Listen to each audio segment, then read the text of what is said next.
Livro do profeta Isaías, capítulo 9, apenas o versículo de número 2, um texto messiânico. O povo que andava em trevas viu uma grande luz, e sobre os que habitavam na região da sombra de morte resplandeceu a luz. Palavra de Deus. 7 séculos antes do nascimento do príncipe da paz, o profeta Isaías já profetizava, já anunciava a respeito da vinda do Messias. Isaías, que foi e continua sendo considerado como sendo um dos profetas maiores, se não, talvez, quem sabe, o principal de todos eles. Isaías, inclusive, que viveu em meio a um tempo, em meio a um contexto de muitos conflitos, principalmente religiosos, políticos da nação de Israel. E esse mesmo homem de Deus, inclusive, profetizou durante toda a parte de sua vida sobre o Reino do Sul, sobre Judá.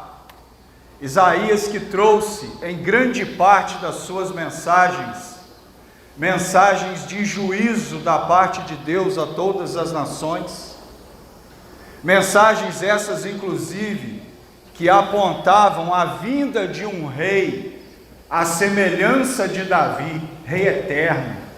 E aqui dentro do capítulo 9, bem como em vários outros capítulos do seu livro, o profeta Isaías fala a respeito disso, fala a respeito desse rei eterno que viria. Não à toa que dentro do verso 6, ao anunciar, ao falar a respeito do advento do Cristo, o advento do Messias, o verso 6, o profeta Isaías vai dizer: porque um menino nos nasceu, um filho se nos deu, e o principado está sobre os seus ombros, e o seu nome será maravilhoso conselheiro, Deus forte, Pai da eternidade, príncipe da paz. Aleluia, glória a Deus. Ele que é o maravilhoso conselheiro, o Cristo, o Messias de Deus, ele que é o maravilhoso conselheiro, ele o Messias que é o Deus forte, ele o Messias que é o Pai da eternidade, ele o Messias que é o príncipe da paz. Isaías no capítulo 9 está falando daquele que viria, aquele que haveria de vir, aquele que veio, aquele que um dia foi, que é e continuará sendo pelos séculos dos séculos. Existe um autor chamado Max Lucado, em um dos seus livros intitulado Seu Nome é Jesus, eu acho interessante que ali Max, o autor do livro, Max Lucado, vai dizer que Jesus, ele teve todas as oportunidades, todo o poder, e ele ainda continua tendo, obviamente, de ter todo o universo na palma da sua mão, de segurar o universo, mas ele abdicou disso, ele abriu mão disso, para flutuar no ventre de uma virgem. E todas as vezes que eu leio essa passagem, eu fico me perguntando: Senhor, por quê? Qual o motivo de tudo isso? O porquê e o motivo de tudo isso, nada mais, nada menos, o amor incondicional da parte de Deus para com a minha vida, para com a sua vida também. E por falar em vida, nós estamos nos aproximando do Natal, mais um Natal a ser comemorado.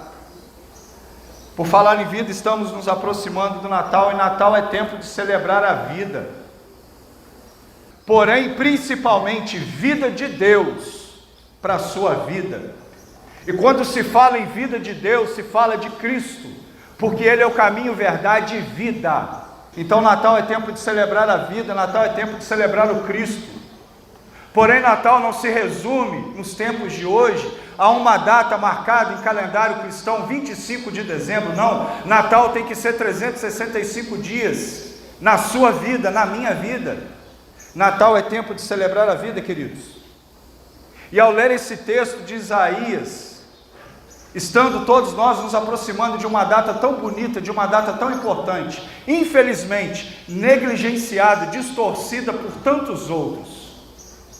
Mas ao ler essa passagem de Isaías, a gente se depara com um propósito de Deus. Jesus veio a esse mundo com um propósito. Por meio do seu nascimento, por meio da sua entrega, Jesus veio apresentar a toda a humanidade o plano de salvação de Deus para todos os homens. Agora, esse plano de salvação, para que ele aconteça, para que ele se torne real na vida de todo homem, existe aqui uma condição: você precisa crer na pessoa de Jesus. E esse plano, essa obra salvadora, esse plano redentor, ele se chama justamente isso, obra redentora. Isaías está falando dessa mesma obra, ao afirmar que todos aqueles que estavam em trevas, um dia iriam enxergar a luz. Como eu disse no início, 7 séculos antes do nascimento de Cristo, Isaías já profetizava a respeito daquele que viria, do verbo que iria se fazer carne, se tornar carne, habitar em meio à humanidade, se fazendo como um de nós, porém justo, sem pecado, sem mácula. E o profeta também vai falar em relação a isso. Isaías aqui está apontando para Jesus, aquele que é a luz do mundo. E João no capítulo 8, verso 12, diz que Jesus é a luz do mundo.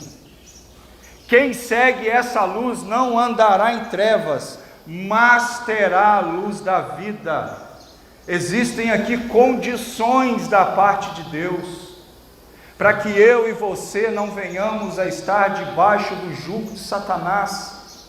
Mas além de existir uma condição que é crer no Filho unigênito, naquele que é o maravilhoso conselheiro, Pai da eternidade, príncipe da paz, além de crer, você também precisa viver isso. Você precisa viver essa vida de Deus que Deus tem para a sua vida. E o nascimento do Senhor, caminhando para encerrar, como eu disse, ele tinha um propósito. Porém, em cima desse propósito, talvez possa surgir uma outra pergunta: qual é o seu propósito de vida hoje diante de Deus? Porque a palavra se cumpriu, o verbo se fez carne, habitou entre nós, ele nasceu, ele cresceu, ele amou, ele morreu, porém, glória a Deus, ele ressuscitou ao terceiro dia, e permanece pelos séculos dos séculos. O nascimento, a vinda do Cristo, do Messias, tinha um propósito: apresentar a mim, apresentar a você a obra do plano redentor e salvador de Deus, para todos aqueles e aquelas que crescem no nome do Filho, a segunda pessoa da Trindade. Agora, qual é o seu propósito de vida diante de Deus? Do que você estaria disposto a abrir mão hoje, por amor a Ele? Você tem uma grande e importante parte e papel nessa história.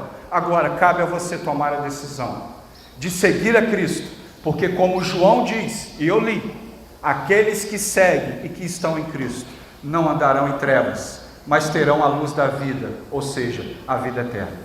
Que Deus te abençoe, no nome de Jesus.